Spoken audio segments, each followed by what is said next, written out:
Welcome into Game Night Live Rewinds Boys Lacrosse Playoff Preview. Thank you for joining us, everyone. Dane, Stewart, please be joined by Tim Haslem of the Utah Lax Report. Brackets were released on Saturday, 4A, 5A, 6A. We're going to walk you all through those here on our bracket preview show presented by Heidemann and Associates. Tim, let's start with 4A, shall we? And a classification. Look, 9 teams making the tournament. So we're kind of starting in quarters for a lot of these. The first kind of play-in game, USA Hill Field taking on Logan. Look, we talked about Utah Military, right? Won their first game in program history kind of late in the year. What do you think of this matchup as just kind of a first round 8-9 to kick things off in 4A? Yeah, I think it'll be fun. I think UMA will win this game to straight out of the gate. They've got some really nice players. Their goalie, Hunter Keller, is actually one of the best in the state. And those who follow lacrosse closely will know his name. But I think UMA pulls away with the win. Well, they would have a tough test. How about Skyview, the number 1 overall seed? Tim, I think that we both had expectations for Green Canyon, but the Bobcats coming out number 1 in the playoffs. Yeah, they're extremely well coached and they play hard. I was actually at their very first game of the season. They were taking on Weber, and Weber won that game by 2. And so, it's fun to look back because you look at it now, and Weber's, I think, the 4 seed in 6A. And so if we had known that then, we would say, oh, wow, Skyview is really tough, is really good. And so, it's exciting to see them. And it's fun to see some new blood. We did think Green Canyon was going to be that number 1 team. But, number 2 for Green Canyon isn't bad. The other matchups, the 4-5 matchup, Juan Diego taking on Bear River. How about the 2-7? Green Canyon ends up getting that 2 seed over Ridgeline. They will take on Waterford in that quarterfinal matchup. And then the 3 seed, the Ridgeline Riverhawks, in a region rivalry taking on Mountain Crest. Tim, any games in these quarters that you think could be potentially interesting? I think that, Chalk will serve. I think Juan Diego will beat Bear River. I think Green Canyon will beat Waterford, which, as you may recall, was a playoff matchup last year, or a late season matchup last year. So that's an exciting one. And then Ridgeline should easily handle Mountain Crest. So that would set up a really interesting semifinal. Ridgeline, Green Canyon, part 3. Tim, how would you see this one playing out with a trip to a state championship game on the line? I think Green Canyon. Well, first of all, it would be a great game. Let's put it that way. These two opponents know each other very well. I do think I would give the edge to Green Canyon. I think that they would come away with the win in this one over Ridgeline. But Dane, I mean, think about just what that means for lacrosse. In Cache Valley, just an awesome opportunity, and may the best team win. It would certainly be a doozy. I would love.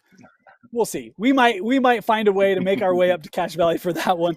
The other potential semi, I think Skyview. Most people would figure that would probably be a trip for Skyview into the semifinal. But you look at Juan Diego, Tim. If they were indeed to beat Bear River, Skyview, Juan Diego, the other semi. Any interesting notes, players to keep an eye on in that semifinal potentially? It would be an interesting one. I feel that Juan Diego got off to a really slow start. They were also missing one of their best players, and they've really come on as of late. And so, honestly, Dane, I think that would be the better semifinal, to be honest with you. And it wouldn't surprise me in the least to see Juan Diego win that game. I'm not saying they will, but it wouldn't surprise me. Well, that's a nice little tidbit for you right there. Juan Diego, potential sleeper here in the 4A bracket. Tim, as you look at this bracket, the way it's set up, who would you pick to win a state championship in 4A? I think it will come down to one of those 4 teams: Skyview, Juan Diego, Green Canyon. If I had to pick absolutely one, I think that the momentum that Skyview has will carry them a long way. But I think that Green Canyon, they've had their ups and downs this season. They were the number 1 team in 4A coming in. I think that they'll use that motivation to kind of reach that upper tier. And get to that game. I'm really excited for this 4A bracket, though. Like I said, any one of those teams could win it. If I absolutely had to pick, I'd probably pick Green Canyon. Feels like it's taking Green Canyon a little bit to kind of find their mojo. A team that we had high expectations for. Have they found it late in the year? We'll find out with 4A. It should be a fun tournament. Tim, let's move to 5A. Look, this is the full slate in 5A, right? Everybody making the 5A state tournament. We've got first round games. We've got first round buys.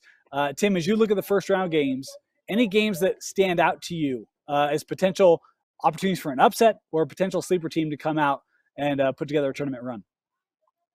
Yeah, so there's a couple different matchups that I really like. First, there's a couple just in region games, which most people don't like for a playoff matchup, but I kind of do. You look at like a Maple Mountain Payson. You look at Woods Cross Box Elder, which is actually a really great first round matchup. East and Springville have already played each other this season. You've got Wasatch Highland, who are kind of rivals, and so you look at all these different matchups, and I really I just look at them and I really like that Woods Cross Box Elder game. That was a game that you did for the Game Night Live. And just Woods Cross is playing at a great level. They got smoked by Bountiful last night, but just they've seen a ton of improvement. The problem with winning that game, Dane, is then you have to play Park City, which is never fun. But someone's got to play them, Yeah. right? And so I really like those. I look at Viewmont too as a team. We did their game with Bonneville. If they can click for all four quarters, they can be really a really great team. Okay, Tim, look, there's some real interesting second round matchups. How about a team that didn't finish top of their region but got the highest seed coming out of their region, Maple Mountain, and they might have a second round matchup if favorites won with Viewmont. We saw Viewmont, that team. Look, they got guys who can score it. They also have one of the best goalies in the state. When you look at that Maple Mountain Viewmont as a potential second rounder, I mean, you got to be salivating, right? Absolutely. It is an 8-9 matchup, so in theory it should happen. Maple Mountain playing really well. Didn't quite get that region title, which went to Wasatch. So if I was Maple Mountain, I'd be using that as motivation. Then, like you said, going against Viewmont in that potentially second round, that would be an excellent matchup, right? The reality is, Dane, is we just want another chance to call Tommy Fraser's name in Right. goal there for Viewmont because of just a great name and to see what Coach Salmon has lined up. That would be a phenomenal second round matchup. And if things go the way that they're seated here, then we'll see it on Thursday. Yeah, they got some offense too. They can strike in a hurry. That can be a real scary team. Tim, how about Brighton? I mean, a team that I think made it to a semi last year in the A division, got up to such a tough start this year, playing in the toughest top heavy region in 5A, but they've started to put together some nice wins as of late. They got Provo in a first round. They could potentially play East in a rematch of a region game in the second round. What do you think about Brighton coming into this 5A playoffs, Tim? Obviously, they're favored in this first round matchup against Provo. Like you said, the opportunity to go against East again is something that's exciting. I believe that Brighton did win that game in their first matchup, so they may come on with a chip in their shoulder. And look, like you mentioned last year, I think they were what were they? The 15th seed or 13th seed? Oh, were they? Last year? Okay. Yeah, and so then to make the semifinals last year, that's something certainly that they can look to.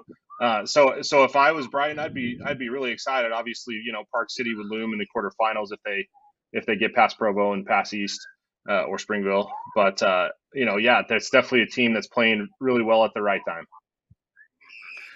Tim, when you look at those teams with first round games, which do you think is the best position to find themselves in a quarterfinal?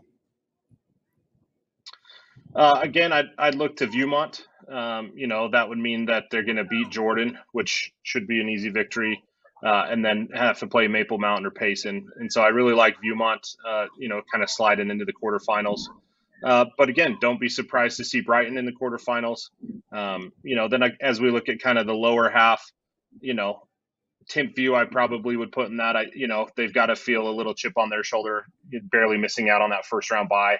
And so they've got to play Mountain View on Tuesday, which, look, it's going to be a lot to a little in that game because most of those Mountain View games have gone that way, unfortunately. So I would definitely I would slide Timpview in. They have played Highland if Highland does beat Wasatch and beat them pretty handily. So I would go Timpview, certainly probably a quarterfinal lock. Viewmont, and then obviously Brighton.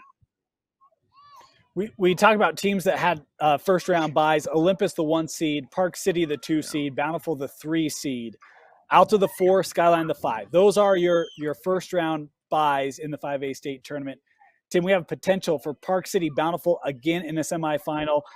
Look, Yeah. we've talked about Skyline. Alta lost to Olympus in the regular season, I think 15-6, something like that. Is this an Alta team that can put together that run and maybe upset a number 1 seed? I don't think so. I think Olympus is too tough. Alta will likely play better than they did that against that first time against Olympus. That game was 8-0 at the end of the first quarter for Olympus. So Olympus just came out on fire and kind of put the screws to them. But I think Olympus will still get Alta there. You talked to Park City Bountiful. I was talking to the Bountiful coaches last night. They thought that they would be the 2 seed, and that Park City would be the 3 seed. So a little bit of motivation there, I think, for the Red Hawks. And I think they like those chances. If you recall, Dane, we did that game from the press box in there, and Hayden Hansen, the stud of Bountiful, wasn't playing. Park City, though, they were also up at dealing half, with. Right? That's right. Yeah. Bountiful led at half. So I really like that matchup. I think both teams would love to get another opportunity at each other. So that would be, that would be a fun semifinal. All right, Tim, we saw Park City against Bountiful. We saw Park City Olympus. Does number 1 win 5A? Do you think Olympus is able to get this done here in 2022? I do. I do think that they can get it done. They're certainly the favorites. They're the ones with the targets on their back. But look, they only beat Park City by 2. You and I again did that game, and I felt that if Park City cleaned up a couple things here and there, that they could have won that game. And obviously Coach Merrill will disagree, and he'll say that there's things that he could have cleaned up as well, and that's the truth. But Park City, their faceoff guy is phenomenal. And that's such a key part, especially in these playoff runs. Can you stay healthy? Can your faceoff guy continue to produce? And if they do, Dane, that may be the best game that we have all playoffs. Would be that 5A state championship game. I mean, remind me, Tim, no goals in the fourth quarter of that Olympus Park City game, right? That's right. Yep. So an opportunity for both teams to be like, well, asterisk all over that one. Exactly. And I think if I recall, Park City didn't score on man up, so there's an opportunity there. There were a couple different things that, I thought that if things went a different way, but that's true for any game, Dane, and ultimately it'll come down to face-offs and great goaltending and who wins those 50-50 ground balls. All right, we got one more classification, 6A, and want to remind you that Game Night Live Rewind is brought to you by Western Governors University. If you're looking to take that next step in your life, check out Western Governors University. You can do education remote, in classroom, on your pace. To learn more, visit wgu.edu. 6A, Tim, Corner Canyon, they've been the cream of the crop all year long in the state of Utah. Let's just start with the easy one. Does anyone beat Corner in the tournament this year? No. Nope. All right. Not even we close. Said we'd start with the easy one. I think, Dane, it wouldn't surprise me if they come out and beat whoever they play in the state championship game by, conservatively 5 goals, right? And that may be on the low end, right? They're just so dangerous all over the field. Even if a player goes down, they've just got another guy just as good to fill in. And it's no secret, they'll admit it. That's how they've set this team up. And so it wouldn't shock me if it's 5 or more goals. You could probably convince me it's going to be 12 or more goals, to be completely honest with you, because it feels like that's just what they've done all season. And then if you look at the way that the seeds have panned out, the 2 seed is Davis, right? They beat them by 17 in the first game it was the first game of the year. I understand that it was cold. It was the first game of the year, but it was 20-3. Davis obviously a better team than that, but Corner Canyon has also improved. And so, I just look at that and go, they're a shoo-in for sure. 100%. It's a team that didn't lose a lot of pieces off state championship last year. A lot of other teams have. And that was the story last year in the playoffs for Corner Canyon as well. We were both shocked that the game was close at half last year. So it's kind of like, if you can hang around for 24, right, feather in the cap. But all right, we said we'd start easy. You mentioned Davis, the 2 seed. American Fork the 3 seed, Weber the 4. Anything in there, Tim, that surprised you just as final RPIs and seeding comes out? Not really. I think the thing to note is that you look at, so there's the 3, 6, 8 regions, and so Region 1 had 2 in the top 4. Region 4 had 2 in the top 4. Region 3, their first team would be number 5, Mountain Ridge. And so if you're looking at sort of region rankings or stuff like that, then that's definitely how it would rank out. I would say Region 4 is definitely that top region. It wouldn't surprise me, Dan. I did a couple bracket scenarios before this, and I said this at the beginning of the year as well. It wouldn't surprise me if we see 3 Region 4 teams in the semifinals. That still wouldn't surprise me. Obviously there's a lot of lacrosse left to be played, but no surprises. In those seeds, there wasn't anything that really stood out to me as like, wow, that team shouldn't be there. I feel like it's pretty solid. So, of teams, let's assume that first round games, higher seeds win. Which higher seed team, Tim, do you think has an opportunity to maybe upset a second round game, advance into a quarter? Oh, that's a tough one. I would out of the first round teams, I really like Riverton. Again, like we said in 5A, you get a hot goalie and a great faceoff guy, and I feel like they have both of those. Now they're both young, but of the teams with the first rounds, those are the ones that I would say would be Riverton. I don't think they'll beat Weber, but I do think that they have the best chance out of those teams to pull off an upset and move on. Any interesting second round games, Tim, as you look at this bracket that you think, oh man, that's a tough way to start a tournament? Yeah, all of them, right? I really love the Bingham Westlake matchup. That could really go either way. Bingham taking second in region, or I guess co-champs in Region 3 technically. Then Westlake, I think, is fourth in Region 4, and so I really love that matchup. And I it's the 8-9, so I think that's appropriate. Farmington Lone Peak is an interesting one. Mm-hmm. Farmington has been playing very well lately. They put it to Fremont the other day. And then we've watched Lone Peak together, Dane. They're big and they're athletic. So I think that'll cause fits for Farmington, to be honest with you. And then Fremont Harriman. If Harriman can get rallied and catch Fremont on a bad day, anything's possible in that one. So just those were the games that kind of start in that second round. You look at like a Weber Riverton, I think it could be a really nice matchup. Whoever Mountain Ridge plays, I think I would favor Mountain Ridge, and then American Fork shouldn't have any problem with their first round matchup. Yeah, the Lone Peak Farmington one was the one that caught my eye. Yeah. Having just seen Farmington, I would say they played maybe their best game of the year against Fremont and against a Fremont team that they do have some size, not as big as Lone Peak, right? But offensively, they shut down a pretty potent attack from Fremont. And so if that defense can play like that, they get great play from their keep. They've got opportunities to score. Mason Hepworth, I think, had 5 goals against Fremont in that one. He was an absolute beast. They got other guys. That could be a really interesting second-round matchup, in my opinion. When you look at potential semis, Tim, anything that you think, oh, man, that'd be a great matchup if we were to see it? For the semis, it's tricky because that top half is going to be dominated by Corner Canyon. So no matter who they play, it's going to be a long night. But then you'd start looking at that bottom half, and look, we might have a Davis-Farmington quarterfinal, which would be fun. Even a Davis-Lone Peak quarterfinal would be great. Mm-hmm. And then sort of the same regions going against each other. American Fork Fremont, I think, would be a fun game. But then you start to get into like American Fork Davis, and that could be just a bloodbath thing, like two very physical teams. That would be really exciting as a semifinal. If the seeds hold, that Davis American Fork game, I would really love to watch that one. You talk about Davis, Tim. I know that you've got a little interplay with some Davis fans going on. Is this a team that can make it to a semifinal? Yeah, look, Davis is a team that rides its highs and really, rides its lows. And so if they can continue this momentum, they've only had the one loss to Corner Canyon. That was months ago. They've clearly put that on the back seat.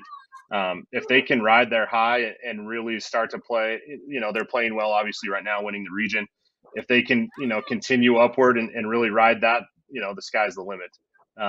But they are a team, I feel, that if they get down, they can get down real quick. and maybe Lone Peak or Farmington knocks them off there in the quarters. Just depends on how they enter that game, how they prepare for it. So time will tell. We'll see what happens. It's a team that has, they got a lot of offense. To your point, Totally. Can they show up, put it together when they need to? You look at Rice, the Rice brothers, Johnson. There's pieces there. There's a lot of guys that can find the back of the net for the Darts. And look, that quarterfinal matchup, whether it's Lone Peak or Farmington, not going to be easy. We'll see if the two-seeded Darts can put together a bit of a playoff run. Tim, any final thoughts here in the 6A bracket? We have you picking Corner Canyon. Any final thoughts here? I'm just excited for the games to get started, Dane. You know how I am. I just want to see these all match up, see how these play out. I think the interesting thing to pay attention to is, the first round teams, if they make it to the quarterfinals, that it would be 3 games in basically 6 days. Does fatigue set in? It's been a long, grueling season. It's starting to get super warm outside. Does that play a factor and something maybe to pay attention to looking ahead? Yeah, that's a great point. It'll be interesting. And the way the playoff is structured this year, 3 games that opening week for teams that have a first round game, semis and championships that following week. To your point, conditioning and do you have the legs and the depth to be able to put together a run and go capture a state championship? Only time will tell. Yeah, you're exactly right. Looking forward to how this one all plays out. And, at the end of the day, Dane, we still have a couple more weeks of lacrosse, which is always a good thing in my book. Yeah. Well, we will have lacrosse playoff coverage for you right here. We'll start next week, take you all the way through, including semis and championships, right here on KSLSports.com. We'll have them for you, including every semi and every championship game, and we'll spread around the coverage up until that point. For Tim Haslem, Vince Francis, my name is Dane Stewart. Thank you for joining us here on the Boys Lacrosse Playoff Preview, presented by Heidemann and Associates, and we'll see you in the playoffs.